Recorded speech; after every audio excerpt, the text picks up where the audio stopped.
So, Peter, you have something in common with me, I think, which is that you travel around to a lot of different parts of the world, and in the kind of work you do, you come across the cultural differences that are expressed in many very surprising ways, I think.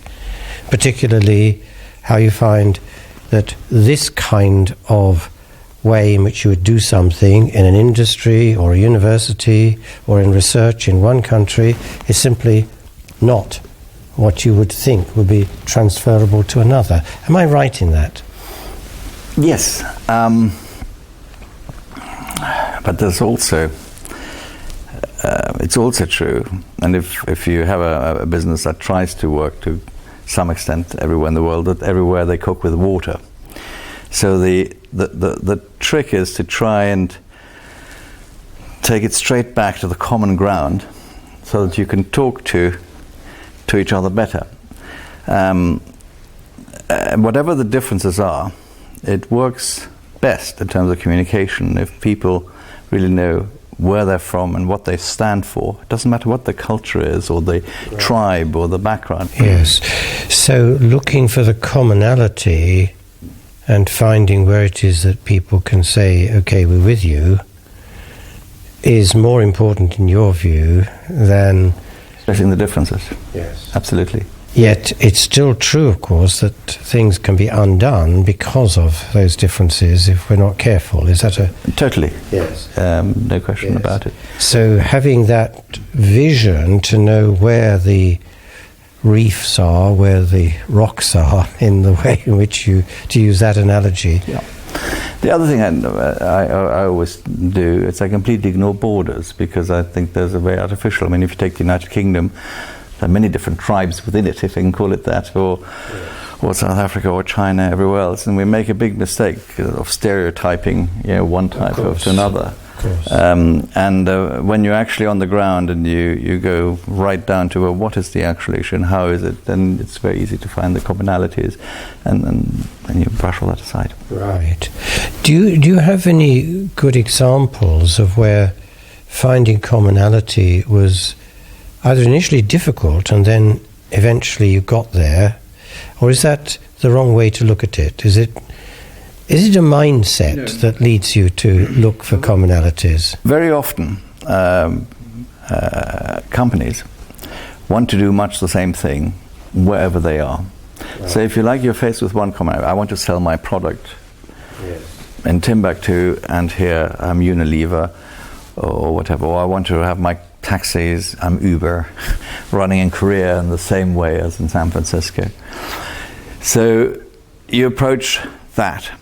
And then you've got and that's, if you like, your instruction. Now that's what you have to achieve. Right.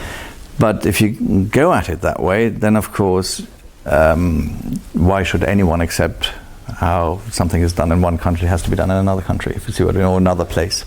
Sure. But that's nevertheless, what the ask is. And Uber would be quite a good example, because they came from nowhere, and in I don't know how many cities, over 200 simultaneously, they're trying to have the same type of service.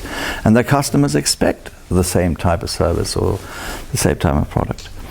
But you have to translate it down in each place into the language of that place. Yeah. So what I'm saying is you have the commonality at one end, but then at the bottom you find which self-interest arguments works best in San Francisco, and which one works best in Johannesburg, and they might be completely different, or in Colombia.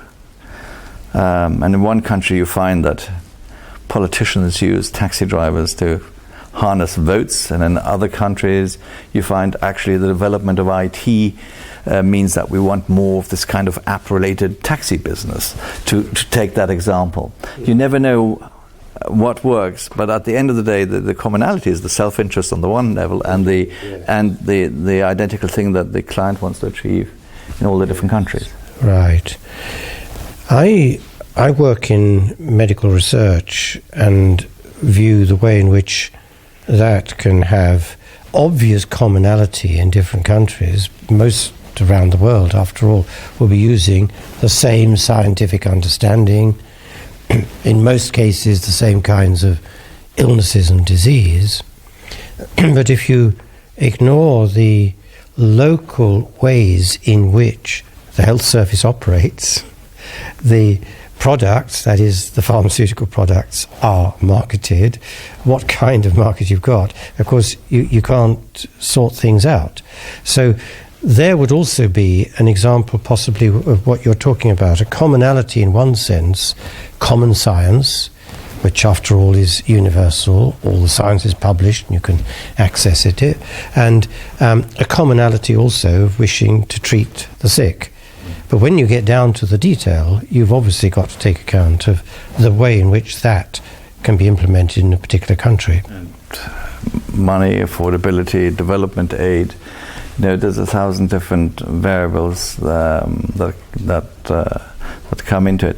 But there's one thing also that you can take as a fact. So in my business is that a good or a bad idea in any one country, government, place, WHO, you name it, very quickly becomes a good or a bad idea in another place. Yes. There's very little in the way, of real original pragmatic dealing with it, and that is for 1,000 reasons, both because the pharmaceutical industry might approach it in a blanket way, but also if somebody finds a way to save money, he tells all the people. There are so many international fora nowadays that spread everything and share everything, that good or bad ideas spread. And I always counsel against never ignoring places people think are not as important or less significant, because they too play their part in spreading good or bad ideas. Right. Can I take one other example from my own experience in medical research, which might form a basis for the last part of this conversation? There is one major difference between some countries in this regard, in that what you can obtain on prescription in Europe and the United States will not include herbal remedies, right? What you can obtain on prescription from standard medical care in many East Asian countries is such that it can include that. There's an example, I suppose, where that has become almost not transferable, I think, because I suspect here a sort of cultural thing that perhaps people think, as they do here in the West, that it's all a load of bits and stuff that come from roots and plants. It's not very interesting. Actually, the curious thing is a lot of remedies, Western remedies, originally came from plants, just by the way. But there a cultural difference, isn't there? A major one. Yes, both traditions come from slightly different origins, although, as you rightly say, everybody comes from the alchemist, because that's where the original substances were, and then the development of science went one way in one place and another place in a different place. And I've just been in South Africa, and the Zulus will still cast spells and do dances, and I'm astonished people die as a result of that, and I don't understand how that works. Yet in China, people believe that the rhinoceros horn will do great things for you, and has absolutely no medical effect. So again, if people approach things rationally, there's room, as Prince Charles would say, for all these sciences to come together. But the starting point is we come from slightly different directions of development. And I love going to China or Korea and buying a tea in order to cool down or warm up, depending on how I think my physiology is at the moment.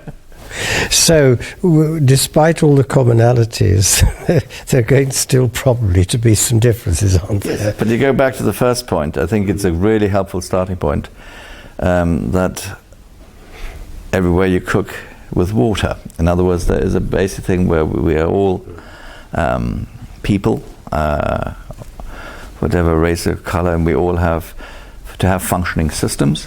And in my business, we look at how those systems function and how we can work with them in order to make them make outcomes better for the public interest. Yes. Well, Peter, thank you very much for talking to us on Voices from Oxford. It's very kind. Pleasure. Thank you.